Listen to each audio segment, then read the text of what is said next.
அஸ்ஸலாமு அலைக்கும் வரஹ்மத்துல்லாஹி வபரகாத்துஹு. அல்ஹம்துலில்லாஹி நஹ்மதுஹு வ நஸ்தஈனுஹு வ நஊது பில்லாஹி மின் ஷுரூரி அன்ஃபுஸினா வ மின் ஸய்யிஆத்தி அமாலினா. மை யஹ்திஹில்லாஹு ஃபலா முதில்ல லஹு வ மை யுத்லில்ஹு ஃபலா ஹாதிய லஹு. வ அஷ்ஹது அன் லா இலாஹ இல்லல்லாஹு வஹ்தஹு லா ஷரீக லஹு அஷ்ஹது அன்ன முஹம்மதன் அப்துஹு வ ரசூலுஹு. அம்மா பஅத்.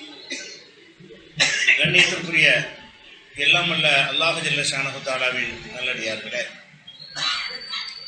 அல்லாஹ்வுடைய பேரருளால் வக்ஃப் திருத்த சட்டம் எப்படி இஸ்லாமிய சமுதாயத்தை பாதிக்கும் என்பதை தக்க காரணங்களோடு அறிந்து கொள்வதற்காக இந்த நிகழ்ச்சி ஏற்பாடு செய்யப்பட்டிருக்கிறது. இது ஒரு பொதுக்கூட்டமாக ஏற்பாடு செய்யப்பட்டு இருந்தாலும் காவல்துறை அனுமதி மறுத்த காரணத்தினால் உள்ளரங்கு நிகழ்ச்சியாக இந்த நிகழ்ச்சியை நடத்தி கொண்டிருக்கிறோம். அந்த தலைப்பிற்கு போவதற்கு முன்னால் இது குறித்த ஒரு தகவலை உங்களுக்கு பதிவு செய்துவிட்டு தலைப்பிற்கு செல்லலாம் என்று நினைக்கிறேன். என்ன தகவல் என்று சொன்னால், இந்த 21ஆம் நூற்றாண்டில் நம்ம வாழ்ந்து கொண்டிருக்கிறோம். இந்த காலத்தில் எந்த மாதிரி முடிவெடுத்தது அறிவுபூர்வமாக இருக்கும் என்ற ஒரு பொது அறிவு இல்லாமல் காவல்துறை என்ன செய்கிறாங்கன்னா, உங்களை அனுமதி மறுத்துறோம் அப்படிங்கிறாங்க. நீ அனுமதி மறுத்தால் உலகத்தில் ஒரு வாரத்தில் 1 லட்சம் பேர் பார்ப்பாங்க. நான் அறையில் இருந்து கொண்டு நான் லைவ் போட்டாங்க, லட்சக்கணக்கான மக்கள் இந்த செய்தியை பார்ப்பார்கள். அவங்களுக்கு சென்றடையும், ரகசியமாக பார்ப்பார்கள், ஒருத்தர் ஷேர் பண்ணி பார்ப்பார்கள்.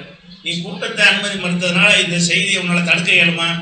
எந்த காலத்தில் வாழ்றீங்க? பைத்தியக்காரத்தனமான ஒரு வேலையை செய்கிறோம் என்று கூட இந்த காவல்துறையில் படித்தவர்கள் இருக்காங்களே தவிர அறிவாளிகள் இல்லை. அறிவியினர்கள் தான் அதனுடைய அதிகாரிகளாக இருக்கிறார்கள் என்பதற்கு இந்த கோவையுடைய நிகழ்ச்சி ஒரு முக்கியமான எடுத்துக்காட்டு. அதை விட முக்கியமான விஷயம் என்னென்னு கேட்டால், காவல்துறையுடைய வேலை என்னென்னு கேட்டால், இந்தியாவுடைய அரசியல் சாசனம் வழங்கி இருக்கிற அந்த உரிமையை, ஒவ்வொருவருக்கும் வழங்கி இருக்கிற உரிமையை, ஒரே ஒரு மனிதனுக்கு வழங்கியிருக்கிற உரிமையை மீட்டு தருவது, காத்து தருவது தான் அவர்களுடைய கடமை. அதுக்கு தான் அவங்க சம்பளம் வாங்குறாங்க. நம்முடைய வரிப்பணத்திலையும் அவங்களுக்கு சம்பளம் போகிறது. அப்போ காவல்துறை எதற்கு இருக்கிறாங்கன்னு கேட்டால், பேச்சுரிமைக்காகத்தான் நம்ம போராடணும், வெள்ளைக்காரனை எதிர்த்து. அந்த பேச்சுரிமை 10 பேர் இருந்தாலும் அவனுக்கு அந்த உரிமை இருக்கிறது, 100 பேர் இருந்தாலும் அவனுக்கு அந்த உரிமை இருக்கிறது. அவன் 100 பேர் எதிர்க்கிற காரணத்தினால 10 பேருக்கு தரமாட்டேன்னு சொன்னால் அது ஒரு கையாளாக கேவலமான, காரி துப்ப வேண்டிய ஒரு கேவலமான செயல் என்பதை காவல்துறை உணர்ந்து கொள்ள வேண்டும். உன் கடமை என்ன?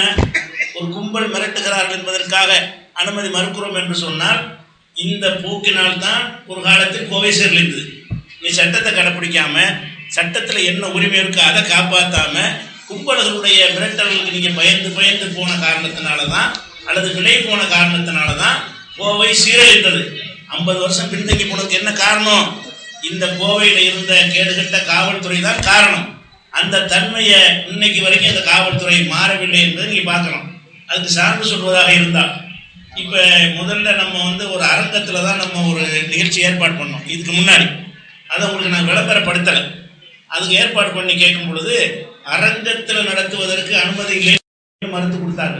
நல்லா விளங்கிக்கணும், என்ன சொல்லியிருக்கிறாங்கன்னு பாருங்கள். படிக்கிற உலகத்துக்கு செல்லன இவர்களை எப்படி நம்ம சந்திச்சுக்கிறோம். இவங்க என்னென்ன திருட்டு வேலை பார்க்குறாங்க, கட்ட பஞ்சாயத்தில் யாரெல்லாம் கட்டிக்கு வாங்குறாங்க, இந்த லிஸ்ட்டுகள்லாம் எடுத்துக்கொண்டிருக்கிறோம். இந்த காவல்துறையினர் எதற்கு இந்த வேலையை செய்தாங்கன்னு அது நம்ம தனியாக பார்த்து கொள்வோம். ஆனால் இப்போ சொல்ல வேண்டிய செய்தி என்னென்னு கேட்டால், கோவை D3 போத்தனூர் காவல் நிலைய காவல் ஆய்வாளர் அவர்களே செயல்முறை ஆணை எழுத்து மூலமாக கொடுத்தது. என்ன கொடுத்துருக்குறாங்கன்னு கேட்டால், முன்னிலை எம் வேல்முருகன் காவல் ஆய்வாளர் D3 போத்தனூர் கோவை மாநகர். அது போட்டு என்ன செய்கிறாங்கன்னா, போத்தனூர் காவல் சரகம் கோவை மாநகர் போத்தனூர் காவல் நிலைய எல்லைக்கு உட்பட்ட போத்தனூர் மெயின் ரோடு பகுதியில் உள்ள ஃபாத்திமா கனி திருமண மண்டபத்தில் வரும் 19/1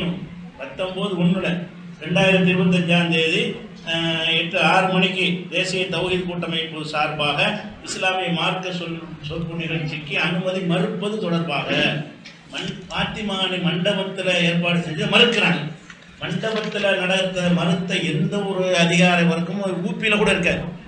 ஊப்பியில் கூட இல்லாத ஒரு கேடுகட்டத்தனமாக இந்த கோவையில் உள்ள காவல்துறை நடந்திருக்கிறது. என்ன சொல்கிறாங்கன்னு கேட்டால், மனுதாரர் நம்ம மனுதாரர் ஜலால் அகமது மாவட்ட செயலாளர், கோவை தௌஹீது பேரவை தௌஹீது கூட்டமைப்பு என்பவர் தேசிய தௌஹீத் கூட்டமைப்பு சார்பாக இஸ்லாமிய மார்க்க சம்பந்தமான சொற்பொழிவு நிகழ்ச்சி போத்தனூர் ரோட்டில் உள்ள பாத்திமா கனி மண்டபத்தில் 18/1/2025 ஞாயிற்றுக்கிழமை நடைபெற உள்ளதாகவும், இதில் தேசிய தௌஹீத் கூட்டமைப்பின் நிறுவன தலைவர் ஜெயருல்லாவுதீன் கலந்து கொள்ள உள்ளதாகவும், இந்த நிகழ்ச்சிக்கு அனுமதியும் பாதுகாப்பு வழங்குமாறு மாவட்ட நிர்வாகத்தின் சார்பாக விண்ணப்பித்துள்ளார். இம்மனு தொடர்பாக விசாரணை மேற்கொண்டதில் மேற்படி நிகழ்ச்சியில் உரையாற்றும் பழமைவாதியானவர்கள் சுன்னத் ஜமாத்திற்கு எதிராக பேசுவதற்கு அதிக வாய்ப்புள்ளதாலும் அதிக வாய்ப்புள்ளதாலும் இரு பிரிவினரிடையே ஏற்கனவே பகை இருப்பதாலும் அவ்வாறு சொற்பொழிவாற்றும் பட்சத்தில் சுன்னத் ஜமாத்தினர் எதிர்ப்பு தெரிவிக்க அதிக வாய்ப்புள்ளதாலும், மேலும் நிகழ்ச்சிக்கு அனுமதி அளிக்கும் பட்சத்தில் தௌஹீத் ஜமாத் மற்றும் சுன்னத் ஜமாத்திற்கிடையே அடிதடி ஏற்பட்டு சட்டம் ஒழுங்கு மற்றும் பிரச்சனை ஏற்பட வாய்ப்புள்ளதால் இந்த நிகழ்ச்சி நடத்த அனுமதி மறுக்கப்படுகிறது. இதனை மீறி நிகழ்ச்சி நடைபெறும் பட்சத்தில் காவல்துறையால் தக்க நடவடிக்கை எடுக்கப்படும் என்பதை தெரிவித்துக் கொள்ளப்படுகிறது. எழுத்து மூலமாக தந்திருக்காங்க. அடே, ஒருத்தன் கருத்தை ஒருத்தன் எதிர்த்தா நீ அனுமதி கொடுக்க மாட்டியா? இப்போ திமுக அதிமுக எதிர்க்கிறானே அனுமதி கொடுக்குற, அதிமுக திமுக காரன் எதிர்க்கிறான், அவனுக்கு அனுமதி கொடுக்குற? ஒரே ஒருத்தன் தான் பேசணுமா?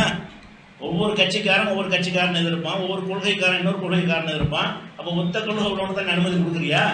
அப்போ என் கோவையில் இந்து மொழிக்கு அது மொழி கொடுக்குற முஸ்லீம் திட்டுறானவன், முஸ்லீம்கள் எதிர்க்கிறார்கள் என்ற காரணத்தினால இந்து அமைப்புகள் எதுக்கு அனுமதி இல்லைன்னு சொல்லுவியா? அப்போ அவங்களுக்கு பிரச்சாரம் பண்ணுவாங்களாம். சுன்னத் ஜமாத்துக்காரர்களை இப்போ எதிர்த்து பேச வாய்ப்பு இருந்தால் உனக்கு என்ன? எதிர்த்து பேசுவது சட்டவிரோதம் வந்தால் அதுக்குரிய வழக்கம் போடு. எதிர்த்து பேசுறதுல ஏதாவது தவறான விஷயங்கள் சட்டவிரோதமான, அதுதான் உன்னுடைய கடமையை தவிர அவங்களுடைய எதிர்ப்பு கருத்து உள்ளவங்க இருக்கிறதுனால அவங்களுக்கு அனுமதி. மண்டபம்னா நம்மளை விரும்பி வரக்கூடியவங்க தான் வருவாங்க. உதய இடம்னா கூட என் காதில் வந்து உழுகுன்னு சொல்லிடுவான். திருமண மண்டபத்தை நடத்துறதுக்கு எழுதும் பொழுது கோவை காவல்துறை சீர்கட்டு போயிருக்கிறது. கட்ட பஞ்சாயத்துக்காரரோடு கூட்டு வைத்துக் கொண்டு அவங்களுடைய கோரிக்கையை ஏற்றுக்கொண்டு இப்படி ஒரு பொய்யான காரணத்தை சொல்லுது. அப்போ நாங்கள் விளங்கி கொண்டோம், கோவை நாசமாய்ப்பு கிடக்கிறது என்று சொல்லி. கோவையில் எந்த உயர் அதிகாரி வரைக்கும் யாருமே நமக்கு நம்பிக்கை கிடையாது. எல்லா மட்டத்திலையும் பாசனோட எல்லாம் ஒரே டயலாக் தான் என்ன செய்கிறாங்க, பேசுகிறாங்க. இதில் சொல்லக்கூடிய எந்த ஒன்றாவது ஏற்றுக்கொள்ளக்கூடிய சட்டம் ஒழுங்கு பிரச்சனை வரும்னு சொன்னால் அப்போ உன் கடமை என்ன? எதுக்கு சம்பளம் வாங்குற? எதுக்கு உன்னை நியமிச்சிருக்கிறாங்க? வராதளவுக்கு பாதுகாப்பு போடு. உன்னை பாதுகாப்பு தானே இப்போ கேட்குறோம். அப்போ அடித்தடி வர வாய்ப்பு இருக்குது. அப்போ அடித்தடி வர வாய்ப்பு இருக்குன்னு வர இடத்துல நீ தடுத்துருவியா? எங்கேயெல்லாம் அடித்தடை வருவதற்கு வாய்ப்பு இருக்கும் அங்கெல்லாம் கூட்ட கொடுக்க மாட்டீங்களா? அடித்தடை வாய்ப்பு இருக்குன்னா அரசாங்கத்துக்கு திரட்டன் பண்ணுறான்னு அர்த்தம். அரசாங்கத்தை அதிகார வர்க்கத்தை திரட்டன் பண்ணுறவங்க இருக்கிறான்னு சொன்னால் அவனுக்கு நீ பணிஞ்சு போவியா? இப்போ காவல்துறை என்ன செய்கிறாங்கன்னா எல்லாரும் கிற்கனாக்குறாங்க, அனைவரையும் பைத்தியக்காரன் நினச்சிட்டு என்ன செய்யறான். இந்த மாதிரி ஒரு காவல்துறையில் உலகத்தில் எங்கேயும் மண்டபத்தில் நடத்துறதுக்கு குஜராத்தில் மறுக்க மாட்டான், ஊபியில் மறுக்க மாட்டான். அதனை முஸ்லீம்கள் ஒரு சாரார் எதுக்கு எதிர்ப்பான்னு கேட்டால் காவிகள் எதிர்த்தா கூட மறுப்பான். ஏதோ அவங்க மாற்று கருத்து உடையவங்களை இவங்க பேசுறீங்க அதனால நாங்கள் மறுக்கிறோம் அப்படின்னு சொல்வார்களே. ஆனால் இதை ஒரு காரணம் சொன்னால் இல்லை, காரி துப்பு உலகம்னா காரி துப்புறது தான். அதில் லைவ்ல நான் சொல்கிறேன், இந்த செய்தி உலகம் முழுசும் போகும். தமிழக கோவை காவல்துறையே காரி துப்பாத குறைய என்ன செய்வாங்க, மக்கள் விளைக்கணும்னு இப்படிமா இருப்பாங்க. ஒரு காவல்துறை அதிகாரியாக இருக்கிறவங்க பதவி பிரமாணம் எடுத்துக்கொண்டிருக்கிறான். எதை சொல்லி பதவி பிரமாணம் எடுத்திருக்கிற? எங்களுடைய அனைவருடைய உரிமையை பாதுகாப்போம், அதுதானே உன்னுடைய பதவி பிரமாணத்துடைய அடிப்படை. உனக்கு மட்டும் கிடையாது என்று நீ சொல்வாயானால் அப்போ நீ எப்படிப்பட்ட ஒரு கேடுகட்ட நீங்கள் ஆட்கள் என்பதை உலகம் தெரிஞ்சுக்கிறதுக்கு தான் நான் என்ன செய்யணும். இந்த தலைப்புக்கு முன்னாடி இதை நான் சொல்கிறேன். இதெல்லாம் நமக்கு புதுசு கிடையாது, எந்த காலத்து புதுசுலாம் கிடையாது. வழங்குதா? நீ என்னத்தை நீ தடுத்தாலும் எங்களுடைய பிரச்சாரத்தை உனக்கு உலகத்தில் எவனாலும் என்ன செய்ய முடியாது, தடுக்க முடியாது. சரி, அடுத்து என்ன? இந்த உக்கடத்தில் போட்டோமா, உக்கடத்தில் பொதுக்கூட்டத்துக்கு பண்ணி பர்மிஷன் கேட்டோம். உக்கடத்தில் பர்மிஷன் கேட்கும்போது வாய் வழியாக நீ ஏற்பாடு செய்யுங்கன்னு சொல்லிவிட்டு அப்புறம் எழுத்து மூலமாக கொடுத்துருக்காங்க. எழுத்து மூலமாக கொடுத்த படிச்சேன்னு சொன்னால் இந்த மாதிரி உலகத்தில் எந்த ஒரு பொதுக்கூட்டத்துக்கு எந்த ஒரு கவர்மெண்ட்லையும் பிஜேபி ஆளுகிற மாநிலத்திலையும் இப்படி ஒரு நோட்டீஸ் கொடுத்துருக்க மாட்டாங்க. அந்த அளவுக்கு ஒரு கண்டிஷன். அந்த கண்டிஷன்லாம் படித்து என்னன்னு செய்யும், என்னடா எந்த நாட்டில் வாழ்ந்து கொண்டிருக்கிறோம், சீனாவில் வாழ்கிறோமா இந்தியாவில் தான் வாழ்கிறோமா, என்ன மாதிரி ஆட்கள் வளர்ந்துக்கிறோமா? என்ன சொல்கிறாங்கன்னு கேட்டால், நாங்கள் உங்களுக்கு சில விஷயங்களை தந்திருக்கிறோம், சில கேள்விகள் நாங்கள் கேட்குறோம், இந்த கேள்விக்கெல்லாம் எழுத்து மூலமாக பதில் தாங்க அப்படின்னு கேள்வி கேட்குறாங்க. யாரே காவல்துறை இதெல்லாம் படித்து இப்போ முந்தியெல்லாம் ஏட்டா இருந்து அப்படி வருவாங்க. இவங்கெல்லாம் ஐஏஎஸ் ஐபிஎஸ் படிச்சுட்டு வரக்கூடிய மூடர்கள் என்ன இருக்கிறாங்கன்னா கேள்வி கேட்கலாம் பாருங்க. அதிகாரிகள் கேட்குற கேள்வி, கண்டன பொதுக்கூட்டத்தில் எத்தனை நபர்கள் பங்கேற்பார்கள், அதில் ஆண்கள் பெண்கள் எத்தனை பேர் பங்கேற்பார்கள், ஒரு கூட்டத்துக்கு எத்தனை ஆம்பளை வருவான் எத்தனை பொம்பளை வருவான் என்று எவனுக்காச்சும் சொல்லிடுமா? எவனுக்காச்சும் கேட்டிருக்கிறியா? எந்த ஒரு கூட்டத்துக்காவது உங்க பொதுக்கூட்டத்துக்கு வரக்கூடிய ஆம்பளைங்க எத்தனை பேர், பொம்பளைங்க எத்தனை பேர் யாருக்காச்சும் கேட்டிருக்கிறியா? எங்கள்கிட்ட கேட்கிறேன். அதே மாதிரி குழந்தைகள் பங்கேற்பார்களா? ஒரு கூட்டத்தை கேட்டா குழந்தைகள் பங்கேற்பார்களான்னு கேட்கலாம். வயது முதிர்ந்த மற்றும் ஊனமுற்றோர் பங்கேற்க வாய்ப்பு உள்ளதா அப்படி? அது ஒரு கேள்வி. பெண்கள், குழந்தைகள், முதியோர் மற்றும் உடல் ஊனமுற்றோர் பங்கேற்கும் பட்சத்தில் அவர்களின் பாதுகாப்பிற்காக செய்யப்பட்டுள்ள சிறப்பு ஏற்பாடுகள் என்ன? குழந்தைகள் வந்தால் அதுக்கு என்ன சிறப்பு ஏற்பாடு? முதியோர் வந்தால் வீல் சேர் அதெல்லாம் இருக்குதா? அது மாதிரி செய்யணுமா? அதெல்லாம் இருக்குதான். முதல் கேள்வி என்ன செய்யறேன்னா, ஒரு கீழ்க்கம் கேட்கிற மாதிரி கேட்கறாங்க. நம்ம பதில் கொடுக்கலாம். ஏன் கேட்டாங்கன்னா, இது பதில் கொடுக்காதீங்க, நம்மளை பைத்தியக்காரனாக்குறாங்க அப்படின்னு சொல்லி பதில் கொடுக்குவாங்கன்னு சொல்லிட்டோம். அப்ப இந்த கேள்வி இந்த இதே இடத்துல வின்சென்ட் ரோட் நடந்த எந்த ஒரு கூட்டத்தா நீ கேட்டுக்கிறியா? இனிமே கேட்பியா? இன்னைக்கு நாளைக்கு நடக்குது கூட்டம் செல்வபுரத்துல, அதே வின்சென்ட் ரோட்ல நடக்குது, அது கேட்டியா? எத்தனை ஆம்பளை வருவாங்க, எத்தனை பொம்பளை வருவாங்க, எத்தனை குழந்தைகள் வருவாங்க, எத்தனை முதியோர்கள் வருவாங்க, முதியோர் வருவார்களா? இது யாருக்கு? எல்லாருக்கும் இது கேட்கறது இருந்தா எனக்கு கேட்கலாம். இதுவரைக்கும் நடந்த யாரிடத்திலும் எந்த ஒரு பொதுக்கூட்டம் நடத்துவதற்கும் இப்படி கேட்டது கிடையாது. பிஜேபி ஆளும் மாநிலத்திலும் கேட்டது கிடையாது. இது முதல்வர் என்ன செய்யறாரு? திராவிட மாடல் ஆட்சியில எங்கே கோயமுத்தரை எப்படி கொண்டு போயிட்டு இருக்காங்க கவனிச்சுக்கோங்க, தகவலுக்கு சொல்றேன். இரண்டாவது கேள்வி, கண்டன பொதுக்கூட்டத்திற்கு வரும் பங்கேற்பாளர்கள் உங்களை ஆடியன்ஸ் சொல்றாங்க. ஆடியன்ஸ்கள் கோயமுத்தூர் நகரத்தை சேர்ந்தவர்களா அல்லது பிற மாவட்டத்திலிருந்து வருகிறார்களா? வர்றதுலாம் கோயமுத்தூர் ஆளுகளா, பிற மாவட்ட ஆளுகளா? அவர்கள் எந்தெந்த மாவட்டம் மற்றும் அவர்கள் அழைத்து வரும் பொறுப்பாளர்கள் விவரங்களை தெளிவாக குறிப்பிடுவோம். எந்தெந்த மாவட்டம் தெரியுமா? நம்ம விளம்பரம் பண்ணுவோம், அவனா வருவான். இதுக்கு ஒரு பொறுப்பாளர் போட்டு அசம்பிள் பண்ணி கூட்டிகிட்டு வர்றதுக்கு மாநகர நடத்துகிறோம், ஒரு பொதுக்கூட்டத்தை அழைப்பு கொடுப்போம். அப்போ என்ன செய்யணும்? யார் வர்றா, யார் அழைச்சிக்கிட்டு வர்றா, யார் தலைமையில் கூட்டிகிட்டு வர்றாங்க, இந்த விவரத்தை தரவும்னு கேட்குறாரு. இப்படி இருந்த பொதுக்கூட்டத்துக்காவது இந்த வின்சென்ட் ரோட்டில் நடந்த பொதுக்கூட்டத்துக்கு யாருக்காக கேட்டிருக்கிறியா? எந்த ஒரு மாநிலத்திலேயாவது யாருக்காக கேட்டிருக்காங்களா? கேட்டது கிடையாது. ரெண்டாவது கேள்வி அந்த லட்சணம் இருக்கா. மூணாவது கண்டன பொதுக்கூட்டத்திற்கு பங்கேற்பவர்கள் எந்த மாதிரியான வாகனத்திலாம் சொல்லணுமா? அம்பாஸ்டர் இத்தனை, ஆம்புலன்ஸ் இத்தனை, அது மாதிரி பிஎட் கார் இத்தனை, டூ வீலர் இத்தனை அப்படின்னு எந்த மாதிரியான வாகனம், எந்த மாதிரியான வாகனத்தில் எந்தெந்த வழிகள், அதே வழின்னு சொல்லணுமா? அம்பாஸ்டர் இந்த ரூட்ல வருது அந்த இப்படி கேட்கறாங்க. உங்களுக்கு சிரிக்கிறே இல்லை. இந்த சிரிக்கிறதுக்குரிய கேடுகட்ட காவல்துறையாக தான் இந்த கோவை காவல்துறை இருக்குது. இது நீங்க இங்க மட்டும் இல்லை, இங்க மட்டும் கேவலப்பட மாட்டீங்க. இது சர்வதேசத்துக்கு இது மொழிபெயர்த்து ஆங்கிலத்தில் இந்தியெல்லாம் போகும். இந்த தமிழ்நாட்டில் இப்படி கேவலமான மோடியை மிஞ்சிற ஒரு கேடுகட்டவர்கள் இருக்கிறார்களான்னு அறிந்து கொள்வதற்கு தான் இது பேசுறது, வேற ஒன்றும் கிடையாது. அப்ப எந்தெந்த வழிகளில் வருகிறார்கள் அது விவரங்களை தெளிவாக இருக்குமா? 10 அம்பாசிடர் சொன்னா பத்தாது, அது விவரமா சொல்லணும். அம்பாஸ் நம்பர்லாம் சொல்லணும். ஆதரிச்சவங்க நம்பர் போடணும் வண்டிக்கு. அப்ப எந்த வண்டியில வர்ற வண்டிக்கு நம்பர் என்ன, இதெல்லாம் சொல்லணுமா? இது மூணாவது கேள்வி கேட்கறான். நாலாவது கேட்கறான், கண்டன பொதுக்கூட்டம் நடக்கும் நேரம் 6:30 மணி என மனுவில் குறிப்பிட்டுள்ளது. எத்தனை மணிக்கு நிறைவு வரும்? இது கேட்கலாம். இது சூழ கேட்பாங்க. சரி, கண்டன பொதுக்கூட்டத்தில் மனுவில் குறிப்பிட்டுள்ளவாறு தேசிய பொதுக்கூட்டமைப்பு நிறுவன தலைவர் ஜெயலலிதாவின் தவிர வேறு முக்கிய தலைவர்கள் யாரும் பங்கேற்பார்களா அப்படின்னு கேட்கறாங்க. இதெல்லாம் பதில் சொல்ல வேண்டிய கேள்விதான். நம்ம அந்த கேள்விக்கு தான் சொல்லணும். இது 2 கேள்வி பதில் சொல்ற கேள்வி இருந்தாலே கிறுக்குத்தனமான கேள்விலாம் இருக்குது. இதுக்கு மட்டும் சொல்லி விட்டியான்னா அதுக்கு என்ன செய்வான்? நீங்க அம்பாசிடர் சொல்லவில்லை, அதனால இல்லைன்னு சொல்ல போறாங்க. இல்லைன்னு சொல்வதற்கு தான் அதை கேட்டிருக்கிறான் அப்படின்னு நான் சொல்லிட்டேன். இது ஒரு கேள்வி. அடுத்து என்னன்னு கேட்டா, கண்டன பொதுக்கூட்டத்திற்கு வருபவரின் வாகனங்களை நிறுத்துவதற்கு எந்த இடத்தை தேர்வு செய்துள்ளீர்கள்?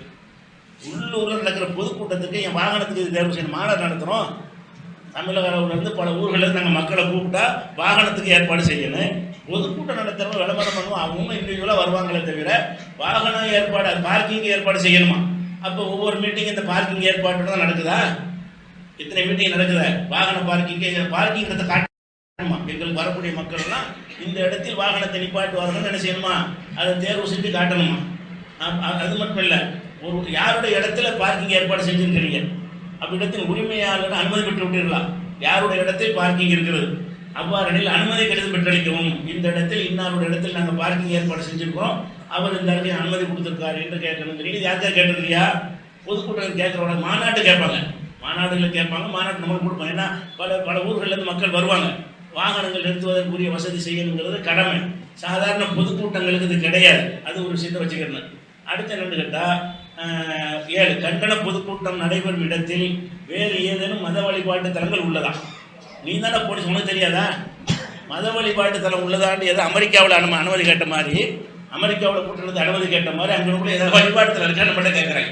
அதே வழிபாட்டுத்தலம் இருக்குதா இல்லையான்னு எங்களுக்கு தெரியும், உனக்கு தான் நல்லா தெரியும். இது ஒரு கேள்வியாக கேட்பியா? அது எந்த அருகேங்கிறதுக்கு என்ன கணக்கு? நீ எதை வேணாலும் அருகேங்க. நீ இப்போ 2 கிலோமீட்டர் இருந்தாலும் அருகே இருக்குப்பேன், உனக்கு 20 கிலோமீட்டர் இருந்தால் அருகே இருக்குன்னு சொல்லுவேன். அருகே தூரம் எல்லாம் நீ தான் முடிவு பண்ண போகிறேன். அப்போ வழிபாட்டுத்தலம் இருக்கான்னு பார்த்தீங்கன்னா எங்கேயாவது நடத்த இயலுமா? பல சமுதாய மக்கள் கடந்து வாழக்கூடிய பகுதியில் அருகருக்கே வழிபாட்டுத்தலம் இருக்காதா? இந்துக்கள் கூட்டம் நடத்துற இடத்துல பள்ளிவாசல் இருக்காதா? பள்ளிவாசல் இருந்தால் கொடுக்க மாட்டேன்னு சொல்லுவியா? அப்போ என்னது கேட்குறாங்க? தான் ஒரு மடையன் என்பதையும் காட்டுறாங்க. இவ்வளவு கேவலமான முறையில் என்ன செய்கிறாங்க? அந்த அறிவின்மையை காட்டுகிறாங்க. ஜனநாயக உரிமையை பறிக்கிறாங்க. ஜனநாயக உரிமையை பேச்சு உரிமை பறிக்கிற ஒரு காட்சியை பார்க்கணும். அதுக்கு அடுத்தது கண்டன பொதுக்கூட்டத்திற்கு புகைப்படம் வீடியோ மூலமாக ஒளிபரப்புவதற்கு ஏற்பாடு செய்யப்பட்டு லைவ் பண்ணுறீங்களான்னு கேட்குறாங்க. அது வேணால் சொல்லணும், லைவ் பண்ணுறீங்களான்னு கேட்பாங்க. அது சொல்கிற வழக்கத்தில் உள்ளது. ஆம் எனில் அந்த பணியில் ஈடுபட்ட நிறுவனங்கள் அதன் விவரம் அவர்கள் அதற்கான உரிமம் உள்ளதா? காவல்துறை கோரும்போது கண்டன பொதுக்கூட்டத்தை பதிவு செய்யப்பட்ட வீடியோ மற்றும் புகைப்படங்களை ஒப்படைக்க வேண்டும்ங்கிறாங்க. அது எந்த நிறுவனத்துக்கு நடத்துகிறாங்கன்னு சொல்லணும்னு அவசியம் கிடையாது. நாங்களே கேமரா வச்சு நடத்துவோம். இது கேட்க தேவை கிடையாது. ஒளிபரப்பு பதிவு செய்கிறீங்களா லைவ் பண்ணுறீங்களான்னா ஒரு நிறுவனத்தை தான் போய் செய்யணுமா? நாங்கள் சொந்தமாக வீடியோ வைத்து சொந்தமாக நடத்தினா அதுக்கு உரிமை வாங்கணும். உங்கள்கிட்ட இல்லாத ஒன்று உரிமை வாங்கணுன்றதை செய்கிறாங்க, அதை கேட்குறாங்க. அதுக்கடுத்து கண்டன பொதுக்கூட்டம் நடத்தி மேடை அமைக்க திட்டம் உள்ளதா? மேடை அமைக்க திட்டம் உள்ளதா? பொதுக்கு ஆமியனில் அதில் எத்தனை நபர்கள் அமரலாம் என்ற விவரமும் அது நிலைத்தன்மை சான்றிதழுடன் மேடையில் அமைப்பினை அறிவிக்கும். நம்ம மேடையோட அளவு சொல்லணும், எவ்வளோ பேர் பாருவாங்கன்னு கேட்குறது. அது வரைக்கும் கேட்கலாம், யூஸ்ஃபுல்லான கேள்வி. அதில் என்ன செய்யணும்னு கேட்டால் அது அந்த போட்டிருக்கிற மேடை இருக்குல்ல, அது என்ன தரத்தில் இருக்குது என்று சொல்லி அரசாங்க இன்ஜினியர்கிட்ட போய் கேட்டு அவர் நிலைத்தன்மை உறுதி செஞ்சு அவர் சர்டிஃபிகேட் கொடுக்கணுமா? இந்த மேடை 20 பேர் உட்காருவதை தாங்கும், 30 பேர் உட்கார்ந்து தாங்கும், சரிந்து விடாதுன்னு யார் கொடுக்கணுமா? அதுக்குரிய அதிகாரிகள் அதுக்கு ஒரு சான்றிதழ் வாங்கிட்டு போகணும். இப்படி எவனுக்காக கேட்டியா? எந்த ஒரு கூட்டம் நடத்துவதற்காக வேண்டிய இந்த மேடையுடைய நிலைத்தன்மைக்கு சான்றிதழ்கள், மேடை நிலைத்தன்மைன்னு கேட்பேன். நாங்கள் செஞ்சிருக்கோம்னு சொல்லுவோம். அதுக்கு சான்றிதழ் கொண்டு வரணுங்கிற ஒரு விதி எங்கேயாவது கேட்டிருக்காங்களா? இவங்க கேட்குறாங்க. அதுக்கடுத்து கண்டன பொதுக்கூட்டம் நடைபெறும் இடத்தில் இருக்கை வசதிகள் செய்யப்பட்டுள்ளதான். சேர் போடுறது அது கேட்கணும். எவ்வளோ இருக்கை செஞ்சுருக்கலாம், எத்தனை சேர் போடுறீங்கன்னு கேட்பாங்க. இது சில இடத்துல கேட்பாங்க, சில இடத்துல கேட்க மாட்டாங்க. இது கேட்குற கேள்வி, இதுவும் பிரச்சனை இல்லை. கண்டன பொதுக்கூட்டத்திற்கு ஜெனரேட்டர் மற்றும் மின்விளக்கு எதனை ஏற்பாடு செய்யப்பட்டுள்ளதா? இதுவும் கேட்கலாம், ஏற்பாடு செஞ்சுட்டு போயிடும். ஆமியனில் அதன் திறன்தன்மை சான்றிதழ்னு விவரம் சான்றிதழ் கொடுக்கலாம். ஏன்னா அது கான்ட்ராக்ட் எடுத்திருப்பாங்கல்ல, அவங்களுடைய சான்றிதழ் வச்சிருப்பாங்க, அதை கொடுத்துடலாம். அதுக்கு அடுத்தது அப்போ கண்டன பொதுக்கூட்டத்தில் பங்கேற்பவருக்கு ஏதேனும் அவசர நிலை ஏற்பட்டால் அவர்களுக்கு மருத்துவ சிகிச்சை அளிக்க எத்தனை முன்னெச்சரிக்கை நடவடிக்கைகள் மேற்கொள்ளாது? அது செய்யணுமா? ஏதாவது ஒரு விபத்து ஏற்பட்டு விட்டால், ஒரு மயங்கி விழுந்துட்டா அவசர சிகிச்சை, அங்கே கூட டெம்பரவரி ஆஸ்பத்திரி வைக்கிறாங்க. அவசர சிகிச்சை அளிக்க என்ன முன்னெச்சரிக்கை ஏற்பட்டுள்ளது? ஆம் எனில் அதன் விவரம் மற்றும் தொலைபேசி எண் அளிக்கவும். மேலும் அவசர மருத்துவ சேவை வழங்கிடவும். அருகில் உள்ள சிஎம்சிக்கு எவ்வாறு கொண்டு செல்ல திட்டம் உள்ளதா? இந்த மாதிரி நோயாளி மயக்கம் போட்டுருந்தால் சிஎம்சிக்கு போகிறதுக்கு எப்படி கொண்டு போவேன்? அது கூட கூட்டம் இருக்கும்போது அதுக்கு என்ன செய்யுது? அது பாதையெல்லாம் வச்சு விசாலமாக ரோடு போட்டு வச்சிருக்கிறியான்னு கேட்குறாங்க. எவனுக்காக கொடுக்க இடமா? நீங்கள் இந்த கேள்வியை கேட்டீங்கன்னா அந்த இடத்துல எவனாவது கூட்டம் நடத்த இயலுமா? அப்போ எவனுக்கும் கேட்காத, எவன்கிட்டையும் கேட்க முடியாத ஒரு கேள்வி என்ன செய்கிற? எங்கள்கிட்ட நீ கேட்குற. அப்போ அதன் விவரங்களை தெரிவிக்கணுமா? அதுக்கு அடுத்தது கண்டன பொதுக்கூட்டத்திற்கு வருபவர்களை கையாளுவதற்கும் மற்றும் வழிமுறைப்படுத்துவதற்கும் உங்கள் அமைப்பு சார்பாக தன்னார்வ வாலண்டியர் நியமிக்கப்பட்டுள்ளார்களா? அவர்கள் பொறுப்பு என்ன? எத்தனை நபர்கள் கேட்கலாம். இது கேட்கலாம், வாலண்டியர் எத்தனைன்னு கேட்கலாம். அதுக்கு நாங்களும் தரலாம். அது கேட்க வேண்டிய கேள்வி இருக்குது. அப்புறம் கண்டன பொதுக்கூட்டம் நடத்த முடிவு செய்துள்ள இடமானது அதிகப்படியான வாகனங்கள் செல்லும் இடமாக இருப்பதால் மக்கள் கூட்டம் நிறைந்த பகுதி இருப்பதாகவும் நாங்கள் தேர்வு செய்த இடத்தை தவிர்த்து வேறு இடத்தினை ஏன் தேர்வு செய்யக்கூடாது? இது சும்மா இதுக்கு நம்மளுக்கு ஏமாந்தாங்க, வேற இடத்த சொல்லுவோம். இந்த முடகளுக்கு என்ன சொல்லுவேன்? வேற இடத்த சொல்லி கொடுவேன். முடுகைக்கு பதில் சொல்லணுமே. வேற இடத்த முதல்ல வாகன போக்குவரத்து இடமா இருந்தால் அந்த இடம் மீட்டிங் ஸ்பாட் அனுமதி கொடுத்துருக்கிறேன் இல்லையா? வாகன போக்குவரத்து இடம்னு ஒன்று தெரியாதா? தெரிஞ்சுதானே இந்த இடம் தான் மீட்டிங்குடைய இடம்னு சொல்லி ஒதுக்கிடுவாங்க. சில இடத்த சில பிரச்சனைகள் இருந்தால் பரவாயில்லை, ஏதாவது இந்த ஜனநாயக உரிமையை மதிச்சாகணும் அப்படிங்கிறதுக்காக வேண்டி இதை கண்டுக்கிற மாட்டாங்க. வாகன போக்குவரத்து இருந்தாலும் சரி, ரூட்டை மாற்றி விட்டு அந்த பக்கம் போ இந்த பக்கம் போன்னு சொல்லி அவங்க தான் வாகனத்தை சீர் பண்ணுவாங்களே தவிர வாகன போக்குவரத்துக்கு இடம் இருக்கான்னு கேட்டீங்கன்னா ஒரு தொகுதியுடையும் ஒரு இடத்துல நடத்த முடியாது. ஊருக்கு வெளியே காட்டில் தான் போய் நடத்தணுமே தவிர ஊருக்குள்ளே எந்த இடத்துல நடத்த இயலாது. அதை ஒரு கேள்வியாக கேட்குறாங்க. அதுக்கடுத்து கண்டன பொதுக்கூட்டம் நடத்த முடிவு செய்துள்ள இடத்தில் மாலை நேரத்தில் அதிகப்படியான வாகனங்கள் இயக்கத்தில் இருக்குமா மாலை நேரத்தில், தவிர ஆம்புலன்ஸ், தனியார் வாகனங்கள் மற்றும் இருசக்கர வாகனங்களும் இயக்கத்தில் இருக்கும். ஆம்புலன்ஸும் அவசரம் போயிட்டு இருக்கும். அதுக்கெல்லாம் உங்களுடைய கூட்டம் தடையாக இருக்குங்கிறாங்க. எனவே பொதுமக்கள் தங்கள் பொதுக்கூட்டத்தை நடத்தினால் மிகுந்த சிரமத்திற்கு உள்ளாக வாய்ப்பு உள்ளது. எனவே பொதுமக்கள் நலனை கருத்தில் கொண்டு தங்கள் மனுவை நிராகரிக்கக்கூடாது. அந்த இடத்துல அவசரம் ஆம்புலன்ஸ் போகிறவங்க இருப்பாங்க, காரில் போகிறவங்க இருப்பாங்க. அதையும் நாங்கள் நிராகரிக்கிறது, இதை தான் நிராகரி காரணமாக இருக்கிறோம். இதை காரணமாக வைத்து உங்களுக்கு ஏன் அனுமதி இல்லைன்னு சொல்லக்கூடாதுன்னு எப்படி இது காரணம் சொல்ல போகிறேன். இதுதான் காரணமாக காட்டுவேன். நாங்கள் ஆம்புலன்ஸுக்கு ஏற்பாடுலாம் பண்ணலை. ஏன் பண்ணலைன்னா யாருக்கு பண்ணலை, அந்த இடம் மீட்டிங் ஸ்பாட் ஒதுக்கி வச்சிருக்கிறேன். எல்லாரும் அப்படி தான் நடத்துகிறான். இந்த கேள்விகள்லாம் அனைவரும் இவன் கேட்டாங்கன்னு உலக மக்கள் கேட்கணும்ல. இந்த கேள்விகளை கூட்டம் நடத்துகிற அத்தனை பேர் இந்த விதிமுறைகளை கடைபிடிச்சாங்களா, இவ்வளோ கண்டிஷன் நடத்துனீங்களா? அப்போ அந்த மற்ற நாட்கள் கூட்டம் நடத்தும் போது ஆம்புலன்ஸ்லாம் போவாதா? அப்போ அது என்ன வழி செஞ்சுன்னு கேட்கணுமா இல்லையா? அந்த மாதிரி ஒரு கேள்வியை கேட்குறோம். உங்களுடைய கண்டன பொதுக்கூட்டத்தில் ஏதேனும் அசம்பாவிதங்கள் நடைபெற்றால் மேற்படி நிகழ்ச்சிக்கு பொறுப்பாளர்கள் யார்? யார் ஒன்று எழுதி அனுமதி கேட்டால் அவன் தான் பொறுப்பாளர் யார்? அசம்பாவிதம் ஏற்பட்டால் அசம்பாவிதத்துலாம் ஒருத்தர் பொறுப்பாளி ஆகுவான். அவனால் ஏற்பட்ட அசம்பாவிதம் தான் பொறுப்பாளி ஆவானே தவிர அதில் ஏற்பட்ட அசம்பாவிதம் 2 பேர் பிடிச்சி தாராள பண்ணிக்கிறவங்க நான பொறுப்பு. அசம்பாவிதங்கள் ஏற்பட்டால் அதுக்கு யார் பொறுப்புன்னு என்ன செய்கிறாங்க கேட்குறாங்க. இது கேள்வி கேட்கவே கூடாது. எந்த ஒரு குற்ற செயலுக்கும் சம்மந்தப்பட்டவன் தான் பொறுப்பு. இது பொதுவாக உங்களுக்கு படித்தா நீங்கள் லாவில் இருக்கிறது. லா பிரகாரம் யார் பொறுப்பு அவனை பொறுப்பாளி ஆக்கணுமே தவிர அதை எழுதி கேட்குற ஒரு காட்சியை பார்க்கணும். அவ்வாறு பொறுப்பேற்கும் நபர்களின் பெயர் மற்றும் முகவரி தெரியப்படுத்தவும். அதே போன்று உங்களுடைய கண்டன பொதுக்கூட்டத்தில் வன்முறை நிகழ்வுகள் எதை பிளான் பண்ணி செய்வாங்க இருக்கு அப்படின்னு தெரியுது. சில ஆட்களை விட்டு எதை பிளான் பண்ணி செய்கிறது கடைசி கட்டமாக அங்கிட்ட சொல்லி வாங்கிட்டோம்னு சொன்னால் வன்முறைக்கு இவங்களே ஏற்பாடு செய்வாங்க. அப்படி கேட்பாங்க. அந்த மாதிரி வன்முறை நிகழ்வுகள் மற்றும் குற்றச்செயல்கள் ஏதும் நடைபெறாமல் தவிர்க்க பொது அமைதியை பேரிட வேண்டி முன்னெச்சரிக்கை நடவடிக்கை உங்கள் மனிதனையை நிராகரிக்கக்கூடாது என்று விளக்கம் தரவும் அப்படின்னு சொல்லி ஒரு விஷயங்களை போட்டிருக்காங்க. இது ஒரு ஜனநாயக நாட்டில் பிஜேபி ஆட்சியில் கூட ஒரு பொதுக்கூட்டம் நடத்துவதற்கு கேட்கப்படாத ஒரு விஷயம். 2வது, நம்ம அனுமதி கேட்ட இடம் யாரும் கூட்டம் நடத்தாத முதல்ல நாம தான் நடத்தக்கூடிய இடம் அல்ல. அது மீட்டிங் ஸ்பாட் என்று அரசாங்கத்தால் ஒதுக்கப்பட்டு இருக்கிற ஒரு இடம். அதில் பலரும் இணைஞ்சிருக்கிறாங்க. பல சமரப்பட்டவர்களும் மாற்று கருத்துடையவங்க, முரண்பட்டவர்கள். இவன் இன்னைக்கு நடத்தான் நாளைக்கு அவன் நடத்தான் 2 இறுதியாக இருப்பான். ஒருத்தர் தாக்கி பேசியிருக்கிறார்கள். எல்லா விதமான கூட்டங்களும் அங்கே நடத்தப்படுகிறது. மீட்டிங் ஸ்பாட்டுக்கு அர்த்தமே அதுதான். அதில் போக்குவரத்து நீ சொல்ல புலமை இருக்க தான் செய்யும். இதன்படி தான் நீ அனுமதி கொடுப்பாயானால் அப்போ அனைவருக்கும் அதை கடைப்பிடிச்சா நமக்கு சங்கடம் கிடையாது. அழகாக கடைப்பிடிக்கிறாங்க. ஊருக்கு வெளியே எல்லாருமே ஊருக்கு வெளியே நடத்திக்கிறீங்க. ஊருக்குள்ளே யாரும் அப்படி சட்டம் போடணும். நீங்கள் செய்கிறபடி கூட்டம் நடத்துவதாக இருந்தால் கோயம்புத்தூர் சிட்டிக்குள்ளே யாரும் நடத்தக்கூடாது. ஊருக்கு வெளியே வயல் வரப்பட போய் என்ன செய்ய கூட்டத்தை போட்டு நடத்திக்கிறங்க. அப்போ ஆம்புலன்ஸ் பிரச்சனையும் வராது, பார்க்கிங் பிரச்சனையும் வராது, நீ செய்யக்கூடிய எந்த ஒரு பஞ்சாயத்தும் வராதுன்னு அங்கே தான் அப்படி சொல்லி பொதுவாக சட்டம் போடு.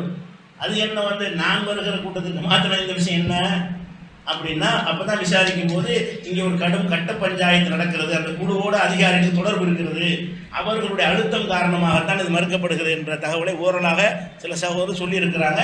அந்த ஆதாரத்தோடு திரட்ட சொல்லி இதை மேலதிகாரிகளுக்கு அரசாங்கத்தை நம்ம என்ன செய்வோம், கோவை காவல்துறை ஏன் நடந்து கொண்டது இல்லை, இதை இணைத்து இவர்கள் என்ன மாதிரி செய்து கொண்டிருக்கிறார்கள் என்பதையும் காட்டி மேல் நடவடிக்கைக்குரிய வேலையை நம்ம செய்வோம் என்பதை தெரிவித்துக் கொள்வோம். இதுக்கு எதிராக நம்ம அப்படி செய்ய முதல்வர் பார்த்து மாலையிட்டு அதெல்லாம் அந்த அனுகுணங்கிட்ட கிடையாது.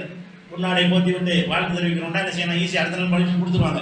நம்ம அந்த வகையில் அணுகலாம். ஏன்னா தேர்தல் அரசியல் நம்ம இல்லாத காரணத்தினால எந்த ஒரு ஆட்சியாளர்கள்ட்ட அதிகாரி மந்திரிகள் அமைச்சர்களை இந்த விஷயமாக பார்ப்பது எது விஷயமாகவும் பார்ப்பது கிடையாதுன்ற ஒரு நிலைப்பாடு இருக்கிறதுனால நாங்கள் அந்த முயற்சி நாங்கள் செய்யலை. ஆனால் இது நாங்கள் இந்த விஷயத்தை கவனமாக என்ன செய்வோம் கொண்டு போவோம் என்பதை தெரிவித்துக் கொண்டு நம்ம எடுத்துக்கொண்ட தலைப்புக்கு செல்லலாம். இப்போ வகுப்புடைய விஷயத்துக்கு வாங்க.